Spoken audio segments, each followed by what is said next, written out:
মরিচ এবং কৃষি বিপ্লব যাকে বলে ঠিক সেরকম তথ্য আপনারা দেখতে পাচ্ছেন। আমরা উপস্থিত রয়েছি কুমারপুর চারমাথা যে কাঁচা বাজার রয়েছে, যেখানে কৃষক সরাসরি মাঠ থেকে এই ধরনের সবজি অর্থাৎ মরিচগুলো নিয়ে আসছেন এবং সেগুলো বাজারজাতকরণ করছেন। আমরা এখানে উপস্থিত দু এক ভাইয়ের সঙ্গে, কৃষক ভাইয়ের সঙ্গে কথা বলবো। আপনার বাসা কোথায়? রাইকালিতে। রায়কালী থেকে এই বাজারে আসছেন? এই বাজারে। আচ্ছা, বাজারে আজকে মরিচ বিক্রি করেছেন, করেছি দাম কেমন পাইছেন? 30 টাকা। 30 টাকা। আপনি কি সন্তুষ্ট? কেমন কে সন্তুষ্ট? এই যে এইটুকু ওষুধের দাম 150 টাকা।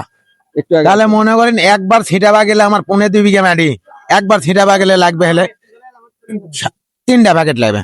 3টা 450। এর সাথে আরো ওষুধ আছে, 2200 টাকা লাগে একদিনে।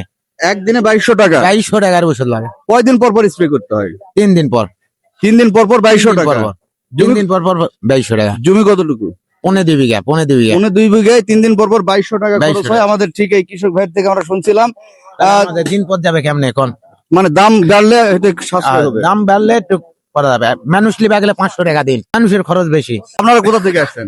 আমরা এক জায়গার লোক রাইকালি থেকে আসছি। হ্যাঁ, মরিচ বিক্রি করলাম। বিগত দিনের যে দাম একটু বেশি, তাতে তো একটু খুশি না? হ্যাঁ, 1 টাকা বেশি আর কি। 2-1 না, 20 ছিল, আজকে 30 টাকা। হ্যাঁ, তারপরে 10 ওই যে টাকা বেশি। 32 টাকা কিনে এখন আবার 30, তারপরে আবার 28 টাকা করে কিনতে। আমরা আপডেট গুলো দেখাচ্ছিলাম ঠিক কুমারপুর কাঁচা বাজার থেকে, যেখানে আপনারা দেখতে পাচ্ছেন ব্যবসায়িক ভাইরা ঠিক এভাবেই পয়সা বসিয়ে আছেন, ব্যবসায়ীদের নিকট থেকে মরিচ ক্রয় করছেন। আমরা ঠিক এই ভাইয়ের সঙ্গে কথা বলবো। এখানে কি করছেন ভাই?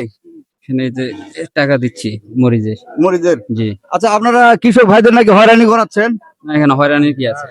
না, দেরি করাচ্ছেন, টাকা কম দিচ্ছেন? না না, ভুল কথা। আমি নতুন ভাই, আমি এই জীবনের প্রথম ও টাকা আচ্ছা, আমরা সেই জীবনে প্রথম এক ব্যবসায়িক ভাই, একজন তরুণ উদ্যোক্তা।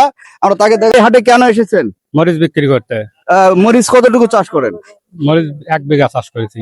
1 বিঘা? হ্যাঁ। প্রতিদিনই হাটে আসতে হয়? না, প্রতিদিন লয়, 1 সপ্তাহ পর পর ওটাই মরিচ। আপনি কোথা থেকে এসেছেন? গোবিনাথপুর থেকে। গোবিনাথপুর থেকে ঠিক হাটে এসেছেন। আমাদের এই ভাইয়ের সঙ্গে আমরা কথা বলছিলাম। আজকের দামে কি আপনি সন্তুষ্ট? না, দাম কম আজকে। না, এটা তো গত দিনের চেয়ে আজকে একটু বেশি। 20 ছিল, আজকে মনে হয় 30, 32। 30-32। হ্যাঁ। আচ্ছা, আরেকটু দাম বাড়লে হয়তো বা এই ভাইরা আরো খুশি হবে।